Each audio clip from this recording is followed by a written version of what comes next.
Hello. जी Mac साहब, बात करें। जी भाई, हेलो। हेलो। बोले बोले बोले, हेलो। आप स्टेज पर हैं। हाँ जी, मुफ्ती जी कैसे हो? भाई आप, जी बिल्कुल ठीक। आप मेरी सनातनी ना है आपसे मेरे भाई? बात हुई थी एक बार। नहीं नहीं, मैं एथिस्ट हूँ।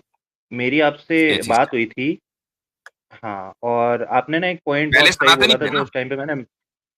हाँ हाँ हाँ, हिंदू फैमिली में बॉर्न हूँ, बट मैं हमेशा से एग्नोस्टिक और फिर एथिस्ट हूँ। तो आपसे जी। मेरी एक बात हुई थी और आपने एक पॉइंट बोला था जो जो मैंने मिस कर दिया था। तो उसके लिए सॉरी। उस टाइम पे मेरी आपसे बात हो रही थी, आप मेरे को एक पॉइंट समझा रहे थे जो मैंने मिस कर दिया था। ठीक है। तो आप बोलो तो मैं रिमाइंड करा देता हूँ, बट मेरा सवाल आज आपसे ये है कि मैं एथिस्ट हूँ, मैं इस्लामिक अवेकनिंग चैनल में कई 2 बार जा चुका हूँ, ये सवाल लेके कि बाकी गैलेक्सीज़ क्यों बनाई भगवान ने, ठीक है? मेरा सवाल ये था कि अगर वो जो उस दिन इंसान बात को हो रही थी टेस्ट कैसर करना भाई है। से भी, मैं भी उसमें आ हाँ, गया था। तो जी जी आपने जी जी। हाँ, आपने एक पॉइंट बोला था, मैंने मिस कर दिया था उस टाइम पे। मैंने जब फिर से देखा ना, तब मेरे को आपका पॉइंट समझ में आया। आप ये कह रहे थे कि मैं कैसे कह सकता हूँ कि इन इन गैलेक्सीज़ का कोई पर्पस नहीं है, मेरे पास क्या सबूत है, ठीक है? तो आपका पॉइंट बिल्कुल सही था, मैं समझा नहीं उस टाइम। तो मैं ये मानने के लिए तैयार हूँ, मेरे पास कोई सबूत नहीं है, तो मैं इस यूनिवर्स को डम डिज़ाइन नहीं कह सकता, ठीक है? बिल्कुल ठीक कह रहे हम्म, हो। हेलो? जी जी, सुन रहा हूँ। हेलो? हम्म, तो फिर मेरे को ये जानना है, आप लोग कैसे इसको इंटेलिजेंट डिज़ाइन कह सकते हो? हम इसको ये क्यों नहीं कह सकते कि ये एक डिज़ाइन है और डिज़ाइनर ने बनाया? उसको इंटेलिजेंट डिज़ाइन क्यों कहते हो? आर्ग्यूमेंट ऑफ मैंने इंडक्शन की 2 वजह से। नहीं, नहीं, मैं आपको एक चीज़ बता देता हूँ।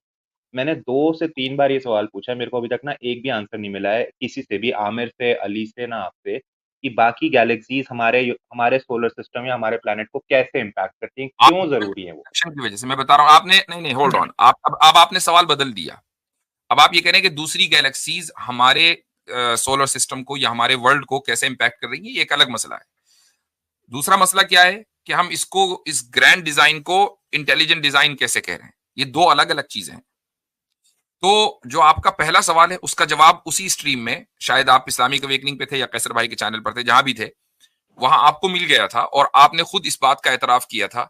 आपसे ये कहा गया था, कैसर भाई ने ये कहा था आपसे कि इमेजिन करें कि अगर आप किसी एक गैलेक्सी को, दो चार गैलेक्सी को, जिसको भी आप जानते होंगे जो हमारे नेबर में है, नेबरहुड में है, आप उसको निकाल दें, और तो क्या हुँ, आप ये साबित कर सकते हैं कि फिर हमारी जो गैलेक्सी है ये भी जूं की तू रहेगी, उसके हुँ, ऊपर कोई फर्क नहीं पड़ेगा? और आपने इसको तस्लीम किया था कि हाँ ये बात है।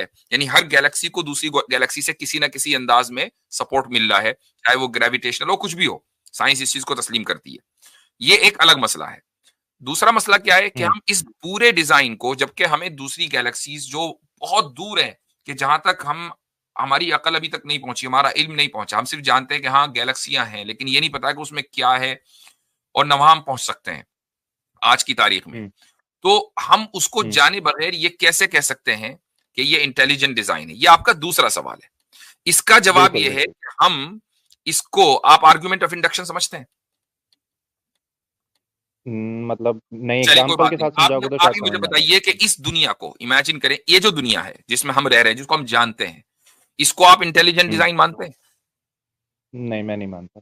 अच्छा, क्यों? इसमें क्या फ्लॉज है? 2 रीज़न्स हैं। पहला रीज़न, इनफैक्ट 3 रीज़न है। जी। अगर अर्थ इंटेलिजेंट डिज़ाइन होता तो उसमें अर्थक्वेक, सुनामी, लैंडस्लाइड ये सब नहीं आते। सेकंड रीज़न ये है ये कोई, हाँ ठीक है, कि चलें जो इसका जवाब लाइफ दूंगा, हाँ। हम्म। हाँ, जी। जो लाइफ है उसमें 99% ऑफ द स्पीशीज़ एक्सटिंक्ट हो गई हैं। तो कोई इंटेलिजेंट डिज़ाइन होता तो 99% ऑफ द स्पीशीज़ सर्वाइव करती। ठीक है? जी। 1% सर्वाइवल रेट इंटेलिजेंस नहीं है। थर्ड पॉइंट ये है कि ये जो पूरा लाइफ बनाई है, वो इस तरह से बनाई है कि अगर मुझे जीना है, तो मेरे को किसी और लाइफ फॉर्म को खाना पड़ेगा।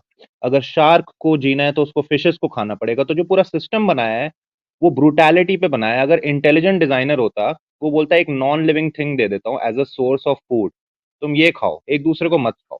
तो ये 3 रीज़न है, मैं नहीं मानता ये किसी इंटेलिजेंट डिज़ाइनर ने बनाया। चलें, पहला आपका रीजन ये था कि अगर ये दुनिया इंटेलिजेंटली डिजाइन होती जिसमें हम रह रहे हैं, तो यहां पर तूफान, जलजले, सुनामी वगैरह ये चीजें ना आती। ठीक है? हुँ, तो आप ये कैसे कह सकते हैं कि अगर कोई चीज अगर डिस्ट्रक्शन कहीं होता है, तो वो कभी भी कंस्ट्रक्शन के पर्पज से नहीं होता? इमेजिन करें कि अगर कभी भी जलजले ना आते, तो आज भी पूरी जो दुनिया है, जिसके सारे कॉन्टिनेंट्स हैं, वो सब एक ही जगह रहते हैं ना, कभी भी उनके अंदर ब्रेक ना होता। और ये जो वास्टनेस हमें मिली है और उस ब्रेक की वजह से जो बेनिफिट्स हमें मिले हैं, कि कितनी ही लाइफ तो उसके बाद फॉर्म हुई है ना, कि जब ब्रेक हुआ इस पूरे पेंजिया बोलते हैं ना उसको, जब उसके अंदर ब्रेक हुआ तो लाइफ कितनी ही ज्यादा उसके बाद फॉर्म में आई है, इवॉल्व हुई है। मसलन आप ऑस्ट्रेलिया में देख लें कि ऑस्ट्रेलिया में जो स्पीशीज हैं, एवोल्यूशनरी बायोलॉजी के मुताबिक उनमें से बहुत सारी स्पीशीज वो हैं जो ऑस्ट्रेलिया के बाहर नहीं पाई जाती। इसका मतलब क्या हुआ कि पेंजिया के ब्रेक होने के बाद नई लाइफ को अपॉर्चुनिटी मिली कि वो इवॉल्व करे एवोल्यूशन के मुताबिक। ठीक, तो डिस्ट्रक्शन हमेशा for the purpose of destruction नहीं होता, डिस्ट्रक्शन हमेशा कंस्ट्रक्शन के पर्पस से भी होता है, कि बाज मर्तबा हम उसको समझते हैं और बाज मर्तबा नहीं समझते। मैं चंद इंसानों के या कुछ लाइफ के जाया होने के बाद आप ही नहीं समझते कि यार ये तो प्योर डिस्ट्रक्शन था, क्योंकि जब आप उसके इम्पैक्ट को आज से 1000 साल के बाद स्टडी करेंगे और दुनिया के बारे में जब आप स्टडी कर रहे हैं, तो आपको मिलियंस ऑफ मिलियन ईयर के डेटा को सामने रखना पड़ेगा, साल 2 साल के डेटा को नहीं, क्योंकि दुनिया की उम्र इतनी ही है। ठीक है। तो आप और बिल्कुल ऐसा ही मान लीजिए आपको कोई मकान बनाना है, मकान बनाना एक कंस्ट्रक्शन है, लेकिन उसके लिए आपको कितनी चीजें जिसको डिस्ट्रक्ट करना पड़ेगा। आपको लकड़ी चाहिए तो दरख्तों को काटना पड़ेगा, आपको पत्थर चाहिए तो पत्थरों को कूटना पड़ेगा। कंस्ट्रक्शन के लिए डिस्ट्रक्शन जरूरी है। ठीक है, ये आपका जो उसूल है कि नहीं जी ये अर्थक्वेक वगैरह नहीं होना चाहिए, ये गलत है, पहला पॉइंट। दूसरा पॉइंट, मैं आर्ग्यू कर सकता हूँ इस पे, बट मैं आप बोलोगे तो इस पे आर्ग्यू करूंगा, नहीं तो मैं आपके सारे पॉइंट पहले सुनूंगा। मतलब मैं इसमें एक पॉइंट ऐड करना चाहता हूँ कि बेसिकली इनकी बुनियादी जो प्रॉब्लम है वो है, इसको हम कहेंगे कैटेगरी मिस्टेक फैलेसी। ये इंटेलिजेंट के रद में, यानी इंटेलिजेंट को नल एंड इनवैलिड करने के लिए ये हमें गुडनेस की मिसालें दे रहा है। मतलब intelligent is different and goodness is different. आप जितनी भी चीजें बता रहे हो ना मैक्स भाई, वो सबका ताल्लुक ज्यादा इससे होगा कि आप ये कहेंगे कि वो एक इंटेलिजेंट बीइंग जो ये सब कुछ कर रहा है वो क्रूएल है, ये कह सकते हैं आप ये नहीं कह सकते कि वो इंटेलिजेंट ही नहीं है। फॉर एग्जांपल समझे, बहुत सारे क्रिमिनल्स होते हैं, they are very very much sharp and intelligent, तो अब वो क्या जो क्राइम करता है तो आप ये कहेंगे कि वो इंटेलिजेंट नहीं है। तो आपका जितना भी एग्जांपल है इस पे, वो इंटेलिजेंट को नल एंड वैल्यू। अच्छा, वो क्रूरटी भी सब्जेक्टिव है, वो आपके नजदीक है ना जी। Go ahead. नहीं मैं 1000% के साथ एग्री करता हूँ। नहीं ये जो कह रहे हैं एकदम 100 कि वो गुडनेस है नहीं। आप जितना भी एग्जांपल लाके दे रहे हैं, वो इंटेलिजेंट बीइंग को नलिफाइड नहीं करता जी। मैं आपके साथ 1000% एग्री करता हूँ। मेरे को जो डेफिनेशन भगवान की मिलती है वो है कि ये इंटेलिजेंट डिजाइनर है, ऑल पावरफुल है, ऑल लविंग है और ऑल नोइंग है। ठीक है, ये डेफिनेशन मिलती है। एंड ऑल वाइज है। अगर वो ऑल वाइज है, ऑल वाइज, ठीक है, अगर वो ऐसा प्लैनेट बना रहा है जिसमें पता है कि पैंजिया डिवाइड होके बाकी कॉन्टिनेंट्स बन जाएगा और बाकी स्पीशीज बन जाएंगी, तो वो पहले ही वो बना के रख देना। उसको क्यों अर्थ को एक से डिवाइड कर रहा है? उसको पहले ही इस स्टेज पे, फाइनल स्टेज पे लाके रख दे कि ये परफेक्ट स्टेज है। और अगर वो ये नहीं कर पा रहा तो वो ऑल पावरफुल नहीं है। अच्छा मुफ्ती साहब, और अगर वो इस प्रोसेस में हमें मार रहा है, अगर वो हमें मार रहा है, एक मिनट, मेरे को पॉइंट कंप्लीट करने दो, मेरे को पॉइंट कंप्लीट करने दो। अगर वो मार रहा है हमें, तो वो ऑल लविंग नहीं है। ठीक जी। इस्लाम साहब, जी मैं असल में समझ रहा हूँ मैक्स भाई, जो इशू इनको आ रहा है वो ये समझ परफेक्टनेस को जो है वो कंफ्यूज कर रहे हैं। अच्छा, इसमें बहुत से एथियस्ट हमारे पास ये भी सवाल लेके आते हैं कि मिसाल के तौर पर अगर गॉड इतना परफेक्ट है और परफेक्ट डिजाइनर है, तो जो बच्चा है, जब जो बेचारे हैंडीकैप पैदा होते हैं, तो वो तो परफेक्ट नहीं है। मतलब एक परफेक्ट ह्यूमन तो वो होता है जिसके 2 हाथ और 2 पांव होते हैं। लेकिन आपको समझना पड़ेगा कॉन्सेप्ट क्या है। कॉन्सेप्ट ये है कि जो वो कहता है ना, कुन फयाकुन, जैसा वो चाहता है वैसा वो बने, उसको परफेक्ट कहते हैं। मिसाल के तौर पर अगर एक इंसान जो है वो गाड़ी बनाता है और वो गाड़ी में बनाने से पहले ये कहता है कि मैं चाहता हूं कि गाड़ी की जो माइलेज है वो 25 किलोमीटर जो है वो पर लीटर हो, लेकिन वो निकल के 21 किलोमीटर आती है, तो वहां पे हम कहेंगे क्योंकि इसका इरादा कुछ और था लेकिन बन के कुछ और आया, तो ये परफेक्टली डिजाइन नहीं हुआ। लेकिन जब हम ये बातें करते हैं कि अर्थ में जो है अर्थक्वेक्स होते हैं, फ्लड्स होते हैं, या बच्चे हैंडीकैप पैदा होते हैं, तो परफेक्ट डिजाइन का यहाँ पे मतलब ये है कि जो उसकी विल थी उसके हिसाब से बना और परफेक्टली बना, जो उसने जो ऑलरेडी जो डेस्टाइन किया हुआ था। तो इस परफेक्शन का मतलब ये होता है, ना कि वो जिसको आप अपने लेंस से देखते हैं। तो ये एक मैं पॉइंट ऐड करना चाहता हूं। ये भी अहम पॉइंट था। दूसरी बात ये है कि अगर उनकी इंटेंशन हमें मारना है तो फिर वो ऑल लविंग नहीं है। मैक्स भाई, एक मिनट मैं बात कर लूं। आपने अभी ये बात कही कि भाई अगर वो इंटेलिजेंट होता या इतना परफेक्ट होता तो उसको हमें मारने की क्या जरूरत थी? तो क्या आप ये कह रहे हैं कि हमें इटर्नल होना चाहिए हमारी बॉडी नहीं, को? मैं ये नहीं कह रहा, बिल्कुल ये नहीं कह जरा रहा मैं। जरा 1 मिनट होल्ड कीजिएगा। आसिम भाई आप बात करें मेरे पास से, जरा 1 मिनट होल्ड करें। जी, जी। तो मैक्स भाई देखिए, असल में एक तो ये हो गया कि आपने जितनी भी मिसालें लेकर आई है वो इंटेलिजेंट बीइंग को नलिफाई नहीं करती। एक बात तो आपने एग्री कर लिया। अब आपका सारा क्वेश्चन नहीं, मैं एग्री नहीं कर रहा हूँ इससे, मैं एग्री नहीं कर रहा हूँ। आप बोल रहे हो मैं एग्री कर रहा हूँ, मैं नहीं एग्री कर रहा हूँ, क्योंकि अगर मैं बनाता तो मैं ऐसे नहीं बनाता। मैं ये कह रहा हूँ आपसे। मैक्स भाई पहले बात मैक्स भाई आप पूरी बात सुने कि आपके अकॉर्डिंग, मान ले आपके अकॉर्डिंग किरुल होना क्या इंटेलिजेंट होने को नफी कर, यानी कि नलिफाई कर देता है? किसी इंसान का किरुल होना मान ले उसका नहीं करता ना, तो आपका जो सारा आर्गुमेंट है वो किसी इंटेलिजेंट बीइंग को होने को नलिफाई करता है। चलो ठीक है, सही कह रहे हो, सही कह रहे हो, सही कह रहे हो, नहीं करता ठीक है, ये चलो तो मान लिया आप कि agree कर इंटेलिजेंट रहे डिजाइन हैं है, बट आपके ठीक है, अग्री जितने कर भी आर्गुमेंट है वो इंटेलिजेंट बीइंग को नलिफाई नहीं करते। आपका जो सारा ठीक है, प्रॉब्लम है अग्री कर रहा उसको हम कहते हैं प्रॉब्लम ऑफ इविल, कि अगर वो ऑल लविंग है, अगर वो ऑल मर्सीफुल है, वो ऑल गुड है, तो फिर इविल एग्जिस्ट क्यों करता है? ये है बेसिकली आपका राइट। मतलब मैं ऐसे बोल देता हूँ। मेरे अगर 10 बच्चे हैं, ठीक है, मैं उनसे बहुत प्यार करता हूँ और मेरे पास इतनी पावर है कि मैं उनका ध्यान रख सकूँ, और मैं इतना इंटेलिजेंट हूँ, ठीक है, कि मैं उनका ध्यान रख सकता हूँ।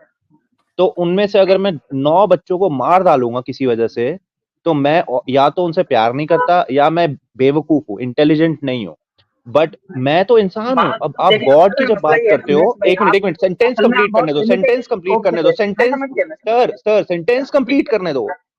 आप जब गॉड की बात करते हो, वो उसके लिए कहते हो ऑल पावरफुल, ऑल लविंग। वो तो इंसान से भी ज्यादा पावरफुल है और इंसान से भी ज्यादा लविंग है। तो वहां पर्पस डिफीट होता है। या तो डेफिनेशन बदलो या फिर गॉड बदलो। आपको ये किसने कहा है कि खुदा अपनी मखलूक को, इंसानों को हमेशा के लिए मार देता है? ये किसने कहा है आपसे? क्योंकि 99% ऑफ द स्पीशीज एक्सटिंक्ट हो गई हैं। भाई मैं इंसान की बात कर रहा हूं कि इंसान को, चूंकि आपने खुदा के बच्चे बोला ना, तो इंसान को खुदा मार देता है हमेशा के लिए, ये आपसे किसने कहा? क्योंकि मेरे पास कोई सबूत नहीं है कि हेल और हेवन भी है। मुझे लगता है कि मरने के बाद इंसान कहीं नहीं जाता। आपके पास सबूत नहीं है, मैं फिर आप वही फैलेसी पर आ गए। जब आप रिलीजन से पूछेंगे ना, तो रिलीजन की जो अथॉरिटेटिव एविडेंसेस हैं, जिनको हम अथॉरिटी मानते हैं, उससे हम ये मानते हैं कि खुदा ने जन्नत और जहन्नम बनाई है। इंसान की रूह असल है, और हमारी ये जो बॉडी है, ये समझ लीजिए कि उस रूह का एक कैरियर है। तो कैरियर बदल जाता है। ठीक है। खुदा रूह को पैदा करने के बाद नहीं मारता है, और उसको नर्चर करने और उसको प्रोग्रेस देने के जितने जराए हो सकते हैं वो खुदा ने पैदा किए हैं। और वो इस तरीके से ठीक है कि आपके नजदीक सिर्फ ये है कि एक रूह प्रॉस्पेरस उस वक्त होगी जबकि उसको खाना जबरदस्त मिलेगा, दुनिया में कोई गम नहीं होगा दुनिया में, तो आप उसको प्रॉस्पेरिटी मानते हैं रूह की। जबकि हम इसको रूह की दुनिया में प्रॉस्पेरिटी नहीं मानते। रूह की जो प्रॉस्पेरिटी है वो ये कि आप रूह की जो ख्वाहिशात हैं, इंसान की जो ख्वाहिशात हैं, उसको कंट्रोल करें और जो स्पिरिचुअलिटी वो बढ़ाएं, ताकि इंसान जन्नत में जाए और वहां इटर्नल रहे। तो ये जो जिस्म है, ये हमारा कैरियर है। कैरियर बदलता है। आप अपनी जिंदगी में 5-8 गाड़ी तो खरीद ही लेते हैं, लेकिन आप नहीं बदलते, आप वहीं रहते हैं, गाड़ी बदलती रहती है।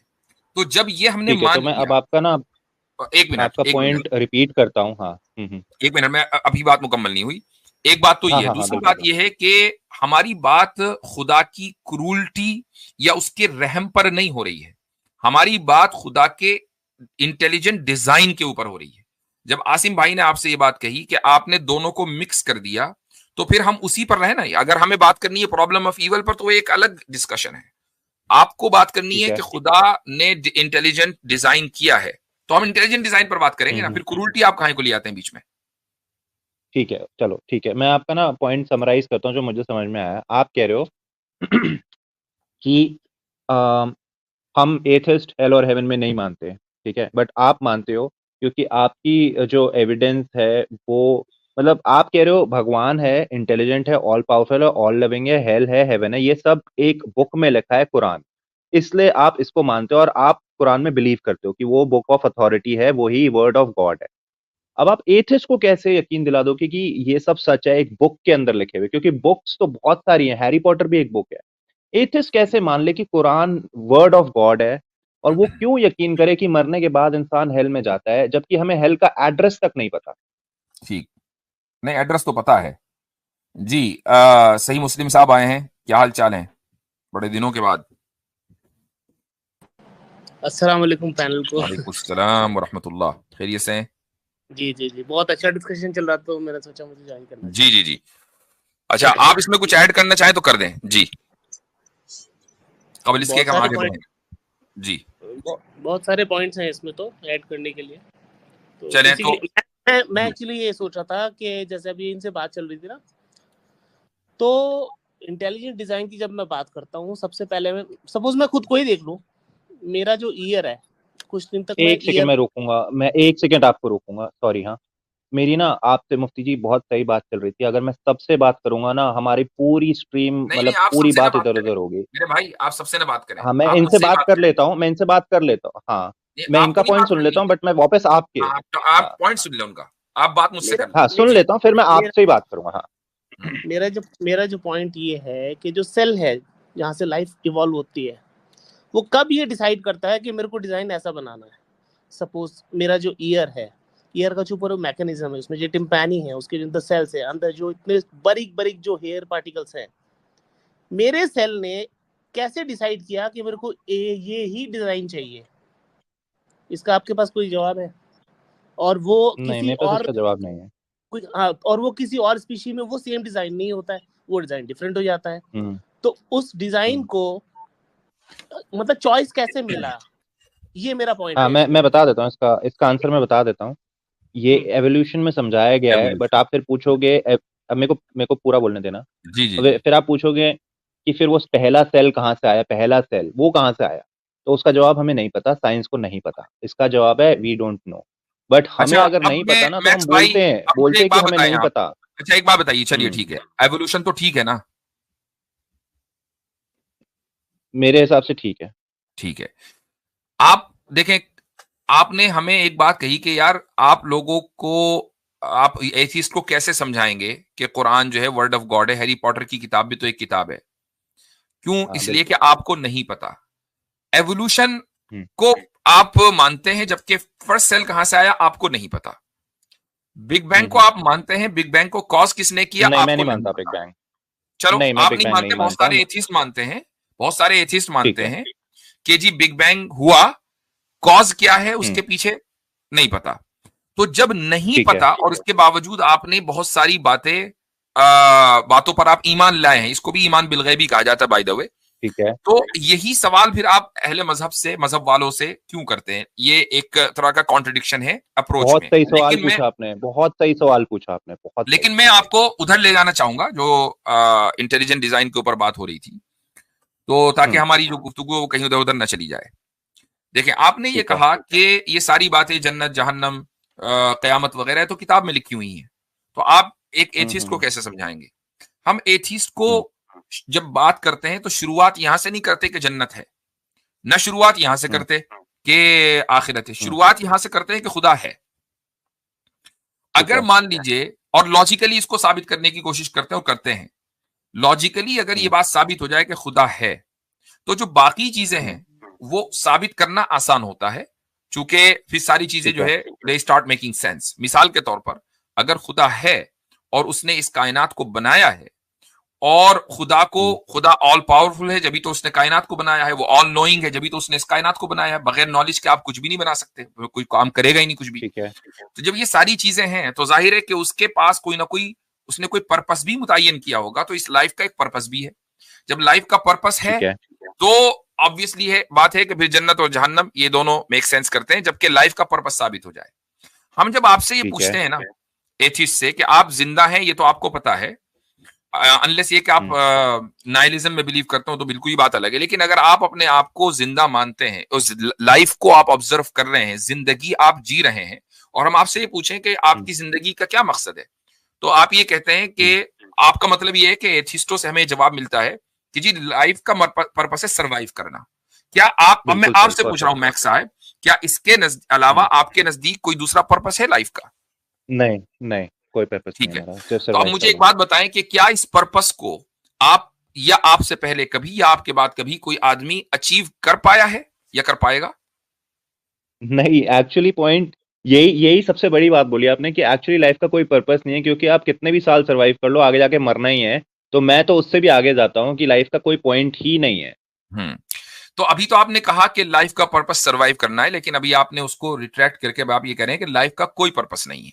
हाँ, ठीक है, मैं कैसे समझा देता हूँ आपको, मैं समझा देता जी हूँ। हमारे डीएनए में ये है कि हमें सरवाइव करना है। हम कोशिश करते हैं कि सरवाइव करें और अपने जीन को पास ऑन करें। जीन को पास ऑन करते हैं हम रिप्रोड्यूस करके, ठीक है। तो जी उससे हमारा जीन सरवाइव कर जाता है, बट हम मर जाते हैं। तो बेसिकली हमारा डीएनए बोल रहा है हमारा जीन का सर्वाइवल, हमारा नहीं। हम तो एक बॉडी है, हम ठीक रिप्रोड्यूस है, करेंगे, हमारे बच्चे में हमारे जीन्स जाएंगे, वो आगे सर्वाइव कर जाएगा। ये है ठीक है। चलें, मेरे कहने का मकसद ये है कि सरवाइव कर लिया, और ये साइंस भी मानती है कि बिग फ्रीज होगा, जो सारे जीन वीन सब ये रखे रह जाएंगे। ठीक है, जब बिग फ्रीज होगा तो आप ठीक है, जहां तक भी ठीक जाएंगे है, बिग फ्रीज से आगे नहीं जाएंगे। तो बिल्कुल इसका सर्वाइव मतलब नहीं ये कर हुआ पाएंगे, आप इसको, इस पर्पस को अचीव नहीं कर पाएंगे। यही वजह है कि आप नहीं ये कर लो, सकते, बिल्कुल सही, आप लोग ये कहते हैं कि लाइफ का कोई पर्पस नहीं है। हमारा जो बुनियादी बिल्कुल। सवाल है वो ये है कि लाइफ में आप जो भी करते हैं उसका पर्पस होता है, लेकिन लाइफ का पर्पस नहीं होता। ये कितनी ज्यादा एब्सर्डिटी है या नहीं?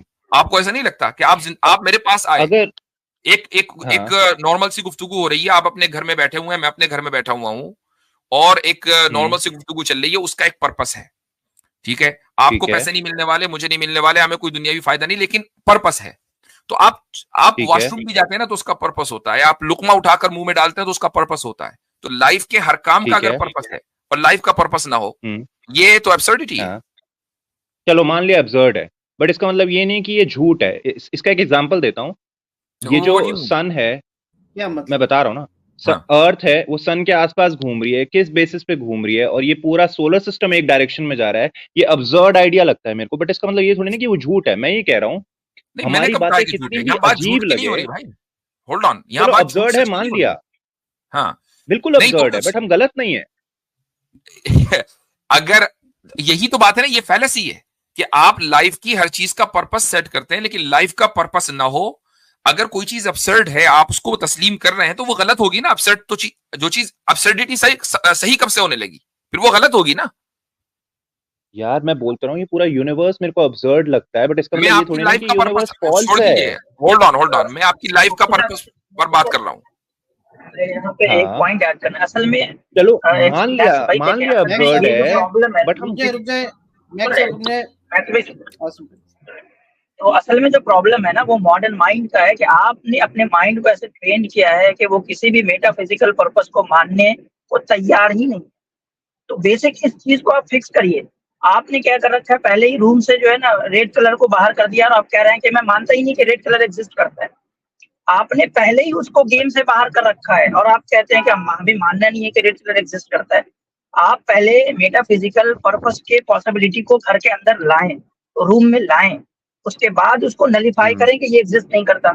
आपने उसको पहले ही बाहर ठीक निकाल है। के फेंक दिया, और अब कहते हैं कि वो मैं एग्जिस्ट ही आपकी नहीं करता। हाँ, अच्छा, मैं जो आपकी बात बात मैं समझ कहना गया चाह रहा था मुफ्ती मैक्स जी। भाई, हाँ, जो मैं बात आप ही मैं से कहना बात कर चाह रहा रहा हूँ था, मुफ्ती जी। हाँ, मैं उसको मैं दोबारा बता दूं ताकि उसी पर रहे हम बात। वो ये कि आप बात कर रहे हैं चांद की, सितारों की, उनके पर्पस की। मैं तो बात कर रहा हूं आपकी। छोड़ दीजिए उनका पर्पस क्या हो सकता है, मैंने बताओ। आपको आपकी लाइफ का पर्पस पता होना चाहिए, क्योंकि आपको आपकी लाइफ में जो कुछ आप करते हैं उसका पर्पस पता है। और अगर आपको नहीं पता तो ये लाइल्मी, मैंने यही पॉइंट उस वक्त भी कहा था कि ना जानना किसी चीज के न होने की दलील और उसका एविडेंस नहीं है। Just because you don't know, इसका मतलब ये नहीं कि लाइफ का पर्पस नहीं है। लाइफ का पर्पस है, हम ये साबित करना क्या चाह रहे हैं, और पता, आपने इस पर्पसलेस लाइफ को एब्सर्ड मान लिया है। बिल्कुल अब्सर्ड है, मैं इसमें बिल्कुल मना नहीं कर रहा, अब्सर्ड है। और उसमें आप मेरे को अगर अब्सर्ड बोलोगे ना, बिल्कुल गलत नहीं कह रहे हो, क्योंकि मेरे हिसाब से पॉइंटलेस लाइफ है। सरवाइव कर रहे हैं, बट उसके बाद भी हमें एक दिन मर जाना है, तो मेरे ये हिसाब बहुत से मुफ्ती साहब अब्सर्डिटी आज है। यहाँ तक हो गया मैं कि आपके नेक्स्ट साथ देखते अग्री हैं करता हूँ, बट ठीक है, तो अगर बस कोई इसमें, पर्पस है तो आप मुझे बताओ। हाँ, तो अब इसमें यह है कि अगर आप ये मान रहे हैं ना कि लाइफ पॉइंटलेस है, तो लाइफ की हर चीज पॉइंटलेस होनी चाहिए, आपका हर काम पॉइंटलेस होना चाहिए। हम यही कह रहे हैं, इसी को हम बोलते हैं आर्ग्यूमेंट ऑफ इंडक्शन। चलो मैं तो पॉइंटलेस हूँ, आप हाँ, इसीलिए मैंने आपसे शुरू में बोल दिया था कि आर्ग्यूमेंट ऑफ इंडक्शन को आप समझ लें कि उसको इसके अच्छा, माने क्या है। इसको एक मरतबा ये दैट्स योर होमवर्क, आप इसको देख लें कि आर्गुमेंट ऑफ इंडक्शन क्या है। तो हम लाइफ की हर चीज हमारी पर्पसफुल है, उसके जरिए आर्ग्यू करते हैं कि हमारी लाइफ भी पर्पसफुल है, उसका एक पर्पस है। तो यहां तक कि आज बात कर लेते हैं, जो कि आपसे बात बहुत देर हो गई है, इंशाल्लाह फिर अगली बार फिर बात करेंगे। मुफ्ती जी आपसे बात करके एक सेकंड मुफ्ती जी आपसे बात करके बहुत अच्छा लगा, मेरे को बहुत अच्छा लगा, सच बता रहा हूँ मैं आपसे। काफी रिस्पेक्टफुल बात हुई है, तो मैं आगे भी आपसे बात करना चाहूंगा। ठीक है, चले ठीक है। मैक्स साहब आपने मुझे ईमेल शायद अपना भेज दिया, मैं चाहता था बहुत टाइम से आपसे एक पर्सनल बात भी हो जाए। हाँ, मेरे को बैक स्टेज कर दो, मैं जरा मेल चेक कर लेता हूँ, फिर स्ट्रीम से निकल जाऊंगा। आप आराम से कर लीजिएगा, मैं मेल आपको कर दूंगा। ठीक है ठीक है। ओके।